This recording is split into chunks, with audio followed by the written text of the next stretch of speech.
A slightly different but related idea is observer effects.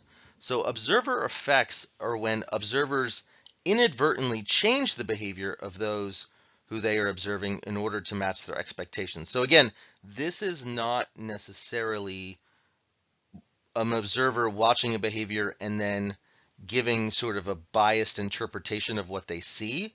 That's observer bias. Observer effects is when the observer is actually changing the behavior of those that they are observing in order to match their expectations. And those are sometimes called expectancy effects. So the most sort of famous example in the history of psychology is the story of Clever Hans. Clever Hans is a horse in Germany who was sort of world renowned and truly world renowned at the time for being able to pick out musical notes and most famously solve math problems. And people would come from all around Europe to come watch the horse solve math problems. And it was sort of this amazing phenomenon that was happening. There was a psychologist in Germany named Oscar Funkst who was reading about this and, like a good scientist, was like, this seems too good to be true. Something must be going on here.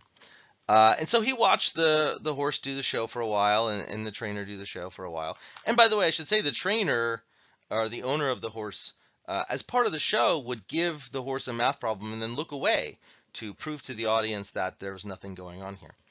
Well, so Funks goes and sees the show, and it doesn't take him long before he figures out, oh, I get it. So what he thinks is happening is that the trainer reads a math problem, looks away, looks down at the ground, and the horse, to say the answer, would stomp its feet, right? Or stomp its hoof, I guess. So it would count the number of hoofs and then stop at the right number. And that was the amazing thing. So that's how the horse expressed its math ability. What Funkst realized pretty quickly was that the horse wasn't actually solving the math problem. The horse was still paying attention to the trainer.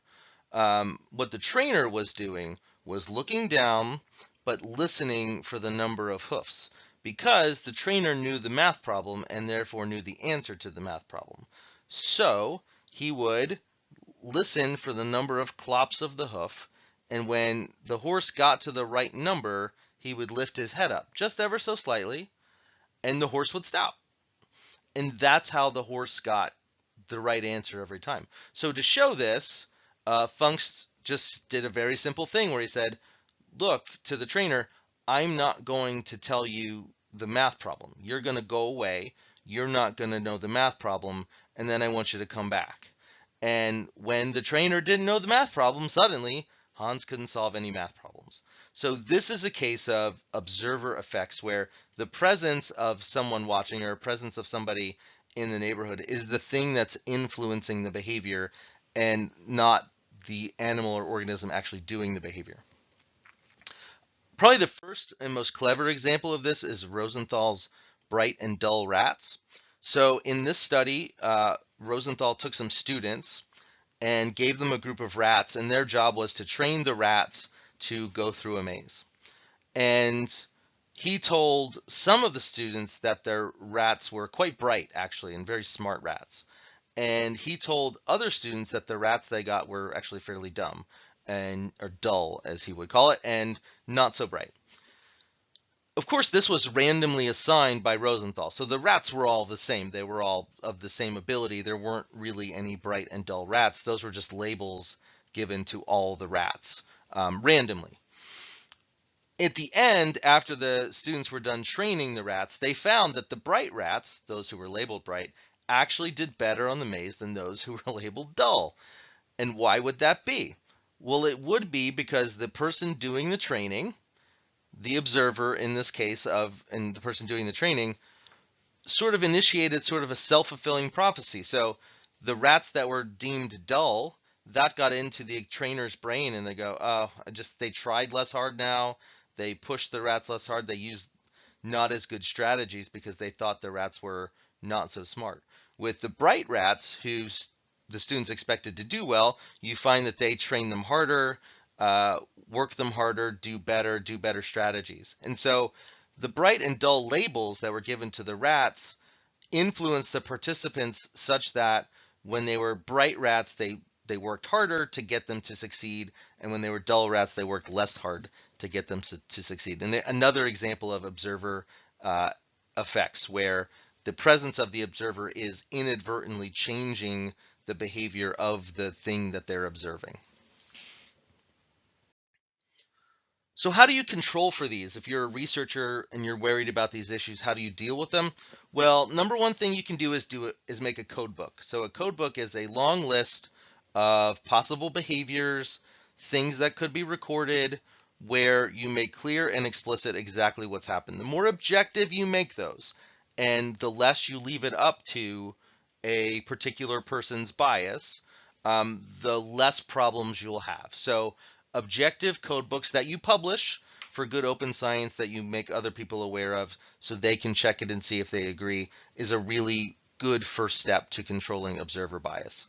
The other way you would do this is ensure or to use multiple raters. And we've talked about this before when we talked about inter-rater reliability. But if you're worried about observer bias and one person's influence in interpreting behavior, then you use multiple raters and you make sure that they're seeing things the same way and you establish inter-rater reliability. As we talked about, that takes training, that takes code books, that takes practice, but it does deal with the issue of observer bias very effectively because you're ensuring that the raters you are looking at are following the codebook correctly and viewing things the same way, eliminating each of their personal biases. And then the final thing is more for observer effects, and those are called masked research designs. And as was shown in the Clever Hans study, when the observer doesn't know the purpose of the research study, things change dramatically.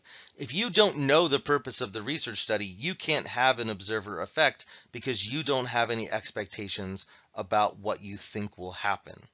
And so we call those masked research designs when the experimenter or the one doing the observing doesn't actually know the purpose or what the hypothesis of the study is. Another one that, again, they all kind of seem the same, but they're actually slightly different, is reactivity.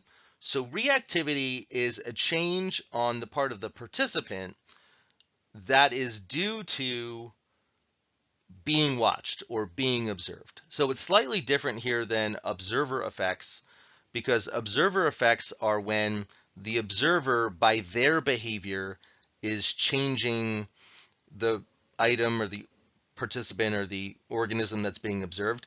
Reactivity has nothing to do with the observer influencing the behavior. To put it this way, you could have a mask design where the observer doesn't know the purpose of the study and still have reactivity.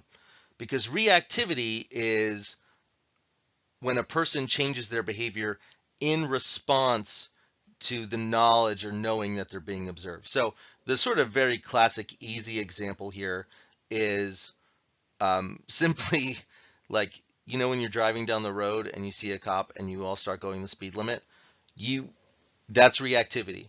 Your behavior is changed because you know you are being watched. If the cop is not there, then you're more likely to do what you would normally do.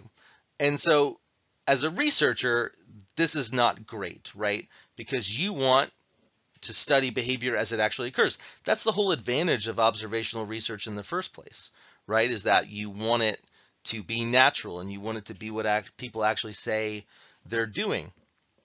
So if that's the case, then you have to do it unobtrusively. By the way, which is why the cops on the highway hide in those little cutouts between the trees so you can't see them, and then you speed by them and you're like, oh shoot, they caught me, right? If they were out there to see all the time, no one would ever really get caught. So that's the solution to it.